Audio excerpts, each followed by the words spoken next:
제이슨의 머니쇼에 오신 것을 환영합니다. 여러분, 주식으로 돈 벌기 쉽지 않죠. 근데 투자자들이 왜 이렇게 돈을 많이 잃는 걸까요? 그거에 대해서 좀 설명을 좀 해보고 싶어요. 자, 일단 포트폴리오 업데이트부터 하고 시작을 할게요. 저는 지금 4가지 주식이 있는데 3가지는 기업들이고 그다음에 마지막 하나는 인덱스 펀드입니다. 그래서 제가 가지고 있는 구글, 아마존, 메타 이렇게 3가지 기업이 있고요. 그다음에 마지막으로 SCHG라는 인덱스 펀드가 있습니다. 자, 2024년 1월 초반 기준으로 제가 가지고 있는 메인 계좌에 들어가 있는 돈이 3억 3천입니다. 그리고 2024년 시간 가중 수익률은 48%고요.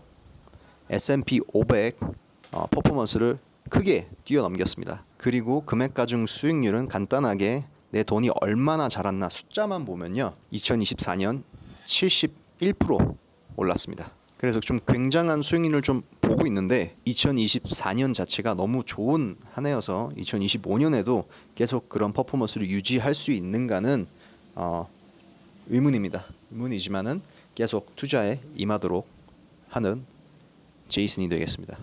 주식시장은 도박하는 곳이 아닙니다. 그죠? 근데 하도 사람들이 돈을 많이 잃다 보니까 도박장으로 생각하시는 분들이 굉장히 많은 것 같아요.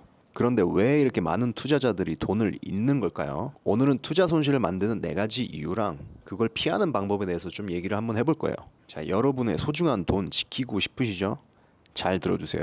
첫 번째 이유는 투자 계획이 없다는 점이에요. 친구가 추천해서, 지인이 추천해서, 아니면은 유명한 투자자가 샀다니까 사거나, 아니면 뉴스에서 이 단어가 자꾸 들리니까 회사 이름이 산다거나, 예를 들어서 게임스탑 같은 경우, 그죠? 2021년에 완전 미치고 날뛰었죠, 주가가. 게임스탑이 올랐으니까 나도 같이 한번 타보겠다 해서 사시는 분들도 굉장히 많을 거예요. 그래서 그런 예를 한번 들어보면은 거의 많은 사람들이 정말 카지노처럼 생각을 하고, 그리고 투자 계획을 안 세우고 재무제표 같은 거를 안 보고 기업의 주식을 이렇게 막 사는 것 같습니다. 솔직히 말해서 우리 텔레비전이나 냉장고 하나 사는데도 이렇게 몇 주씩 며칠씩 이렇게 비교해 가면서 공부해 가면서 사잖아요. 근데 이상하게 사람들은 주식을 살 때 연구를 안 해요. 연구를 안 하고 이 기업의 가치에 대한 분석을 안 하고 바로 사는 경우가 많습니다. 그냥 주식 가격이 올랐으니까 나도 한번 올라타보자, 이런 식으로 말이죠. 그리고 투자 계획이라는 것은 내가 왜 이 주식을 사고 그다음 목표 가격은 얼마인지 그리고 언제 팔아야 하는지 미리 이렇게 정하는 걸 말하는 거예요. 자, 예를 들어볼게요. 제가 최근에 X 기업의 주식을 샀다고 가정을 한번 해볼게요. 목표가가 있으면은 그 목표가에 다 다를 때까지 인내심 있게 기다렸다가 다시 재분석을 해서 그때 계속 투자를 계속 할 건지 아니면은 매도를 해서 다른 주식을 산다든지 하는 목표를 말하는 겁니다. 이렇게 목표를 세우려면은 기업에 대한 이해도가 있어야 되는데, 이 기업에 대한 이해도가 없으면은 하락장에 주가가 떨어질 때 그냥 패닉에 빠지거나 아니면 반대로 너무 욕심을 부리다가 진짜 큰 코 다칠 수 있습니다. 그래서 돈을 잃는 경우가 많죠, 기업의 이해도가 없으면은. 그래서 너무 욕심을 부리다가 정말 큰 코를 다칠 수 있다. 자, 두 번째는 감정적인 결정입니다. 자, 이런 경험 있으시죠? 이런 섹터, 테크 섹터나 배터리 섹터, 2차 전지 이런 게 대박이 났대. 그래서 친구들이 막 돈을 벌고 있대. 그래서 급하게 사본 경험이 있을 거예요. 저도 한번 그런 적이 있었고 옛날에. 자, 이런 행동은 정말 감정적인 행동이에요. 어떻게 보면은 감정적인 행동이고, 이론이 뒷받침되지 않은 감정적인 행동은 손해를 불러올 수밖에 없습니다. 물론 운이 좋아서 돈을 이렇게 막 버는 경우도 있어요. 하지만 이해도가 없고 그 다음에 감정적으로 구매 결정이나 매각 결정을 한다면은 손해를 볼 수밖에 없는 시스템이다, 이 시장이라는 것은. 제가 개인적으로 겪었던 사례를 좀 말씀드릴게요. 제가 2020년 3월 20일쯤에 완전 바닥에 마이크로소프트랑 애플을 팔았어요. 제가 2018년부터 들고 있던 거를 막 떨어지니까 긴장을 너무 해서, 그리고 막 패닉이 오더라고. 와, 이거 진짜 이 코로나로 인해서 완전 이 세상이 멸망을 하면 어떨까? 그렇게 되면 어떻게 하지? 어떻게 해야 되지? 하면서 팔았던 경험이 기억이 나요. 그래서 3월 20일 이후에 어떻게 됐죠? 몇 달 후에 완전 주가가 더블이 됐죠. 2021년까지 이렇게 올라갑니다. 마이크로소프트랑 애플이랑. 그리고 지금도 이렇게 계속 올라가고 있죠. 그때 2018년부터 들고 있었다면은 돈을 굉장히 많이 벌었을 거예요. 그죠? 어쨌든 당시에 겁이 나서 이렇게 손절을 했는데 그 악재는 중단기적인 문제였죠. 그죠? 자, 이런 실수를 피하려면 어떻게 해야 될까요? 일단 기업에 대한 이해도 제가 말했죠. 그리고 데이터를 믿으세요. 데이터를 믿고 미리 세운 계획을 따라야 됩니다. 만약에 내가 마이크로소프트를 100불 주고 샀어. 근데 이 100불짜리 주가가 50불로 떨어진 거예요. 50불로 떨어졌는데 이 기업의 가치, 이 기업이 하는 것들, 기업이 생산하고 있는 것들은 별반 차이가 없어. 그러면은 주가가 떨어지면 더 좋아하고 사야 돼요. 그죠? 그게 정상인데 사람들은 그렇지 않다. 이게 100불에서 50불로 떨어지면은 사람들은 패닉을 한다고. 이해도가 없으면은. 그죠? 주식시장은 데이터 게임입니다. 데이터. 숫자 게임이죠. 그래서 숫자를 잘 보고 판단을 해야 돼요. 재무제표를 보고 이 기업의 주가는 이렇게 떨어졌지만 나는 이 기업의 가치를 이렇게 본다. 그래서 평가절하가 돼 있다라고 생각할 때 무지막지하게 사야 됩니다. 그래서 다시 말하지만은 주식은 감정 게임이 아니에요. 숫자 게임이에요. 숫자 게임. 자, 세 번째는 사람들의 리스크 관리가 너무 부족해요. 많은 투자자들이 한두 종목에 돈을 엄청나게 넣다거나 아니면은 제대로 분석하지 않고 감으로만 이렇게 주식을 사는 경우가 굉장히 많죠.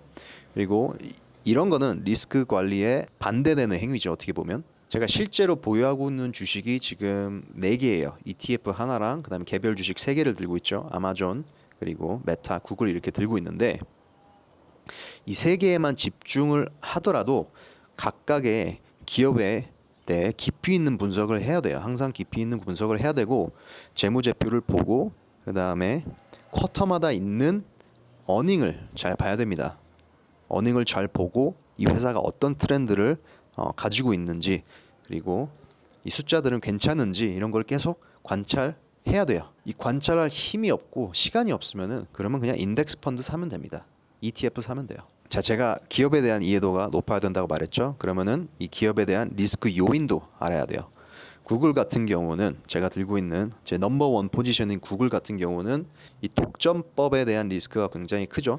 하지만 이 독점법으로 인해서 저는 평가절하가 되어 있다고 보고 계속 매수를 하고 있는데 이런 리스크도 이해를 좀 해야 돼요. 만약에 정말로 이 미국이라는 정부가 구글을 완전히 난도질하면은 어떻게 될까? 이것도 리스크다 하고 관찰 계속 해야 됩니다. 자, 그리고 리스크에 대한 이해도가 높고 관리를 제대로 하면은 변동성에도 흔들리지 않는 투자자가 될 수 있습니다. 그래서 손실을 최소화할 수 있는 방법이죠. 자, 4번째는 조급함입니다. 조급함. 이 주식시장에서는 인내심이 있어야 돼요. 정말로 있어야 돼요. 인내심이. 자, 사람들은 누구나 주식으로 돈을 벌 수 있다는 말에 현혹이 돼가지고 이렇게 뛰어들게 되죠. 주변에서 나 이거 돈 땄어, 주식으로 돈 땄어 라는 말 되게 많이 들어봤죠. 그런 사람 있으면 좀 멀리하세요. 멀리하고 주식에 대한 진짜 공부를 하는 사람들을 주변에 두세요. 가치 투자하고 장기 투자하는 사람들은 절대로 그런 말을 하지 않습니다. 돈 땄다는 말 절대 하지 않습니다. 단기적인 수익을 보지 말고 장기적인 수익을 봐야 돼요. 우리가 흔히 말하는 단타쟁이들, 돈 땄다라고 말하는 사람들도 자세히 보면은 1년어치 퍼포먼스를 보면은 상당수가 S&P 500 지수 수익률도 못 따라갑니다. 진짜 발톱에 떼도 못 따라가요. 사람들이 돈 땄다는 사람이 있으면 물어보세요. S&P 500 2024년에 너 퍼포먼스는 계정의 퍼포먼스는 어떻게 되냐? 네 실력이 어느 정도 되냐? S&P 500이 예를 들어서 30%가 올랐는데 너는 네 계정은 30% 올랐느냐? 대부분 단타쟁이들은 S&P 지수 퍼포먼스 못 따라갑니다.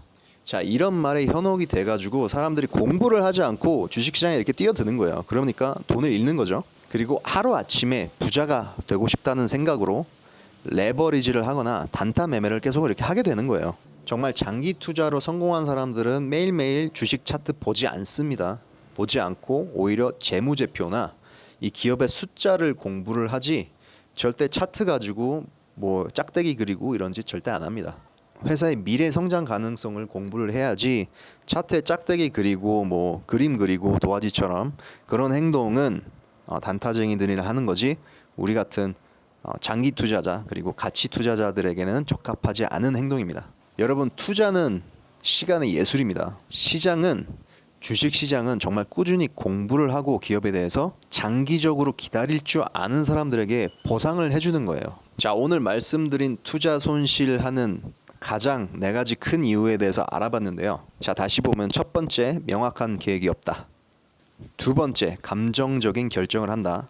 세 번째, 리스크 관리를 하지 않는다. 네 번째, 기업에 대한 지식과 인내심이 부족하다였습니다. 자, 이 4가지를 피한다면은 여러분도 손실을 줄이고 정말 성공적인 가치 투자자, 장기 투자자가 될 수 있을 거예요. 주식 시장에서. 자, 여러분들 주식 시장은 정말 어렵습니다. 그죠? 어렵지만 장기적인 플랜을 좀 가지고 이렇게 공부를 하다 보면은 정말로 성공적인 투자자가 될 겁니다. 그리고 이 주식 시장이라는 자체가 단돈 10,000원으로도 시작할 수 있는 것이거든요. 그래서 누구에게나 이렇게 기회가 열려 있어요. 그리고 돈을 벌 수 있는 가장 쉬운 방법입니다. 자, 앞으로도 유익한 정보로 좀 다시 뵙겠습니다. 자, 구독과 좋아요 그리고 알림 설정해 주시면은 제가 더 나은 정보로 찾아뵙겠습니다. 자, 오늘도 성공 투자하시고 나중에 뵙겠습니다. 제이슨의 머니쇼였습니다.